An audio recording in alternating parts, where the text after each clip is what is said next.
Bienvenue à votre émission 5 minutes avec Jésus, présentée par le frère Sam et son équipe. Bonne écoute à tous. Nous bénissons le Seigneur pour cette occasion de vous retrouver, nos amis dans le Seigneur. C'est avec la grâce de Dieu que nous vous retrouvons chaque semaine pour décortiquer les mystères de Jésus, la révélation du Fils de Dieu.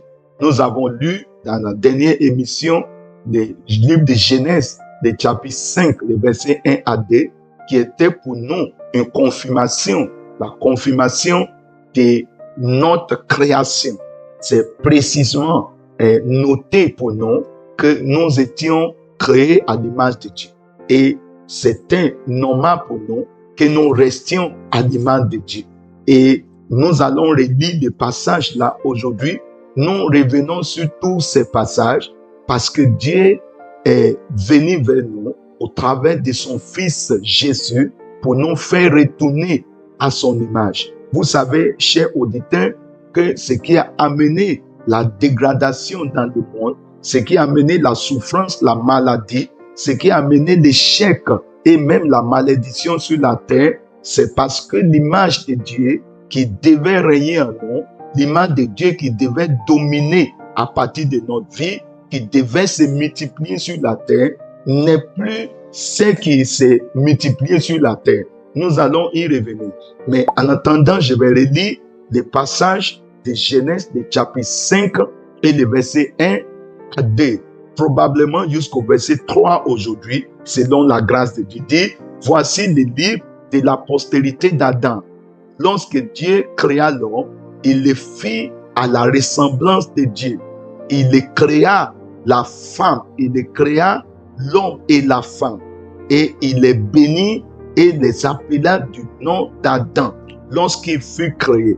Vous voyez, il a dit, le jour où il a été créé à l'image de Dieu. Et il les a créés, il a créé l'homme et la femme. Donc vous voyez que la différence entre l'homme et la femme, ce n'est pas d'abord la différence de création. C'est vrai que Dieu a amené la femme plus tard. Mais la Bible nous confirme ici que la femme n'a pas été créée dans une posture inférieure. Ce n'était pas la vie inférieure. C'est la même vie que Dieu a mis dans la femme. C'est vrai que Dieu a sorti la femme de l'homme, mais il a sorti la femme de l'image qu'il a mis dans l'homme. Vous comprenez ce que cela veut dire? Donc, il n'y a pas de problème entre la relation de l'homme et sa femme si les deux sont restés dans l'image de Dieu.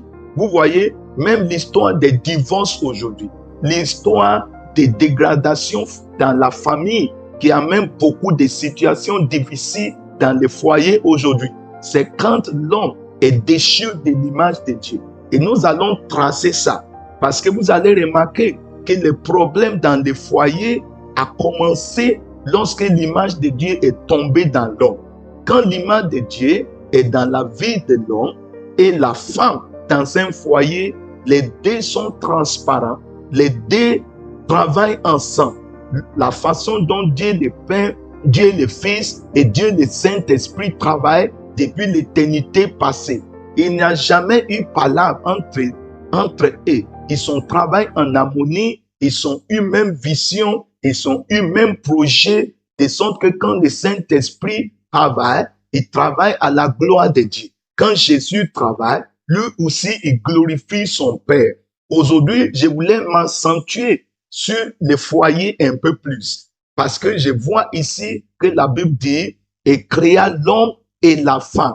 Il les créa comment? Il les créa à son image. Il les créa à son image. Et vous allez même remarquer qu'il les bénit. Il les appelait du nom d'homme. Il les appelait du nom d'homme. Il n'y avait pas séparation même des noms. Il n'y avait pas séparation des signatures. Il n'y avait pas séparation de compte.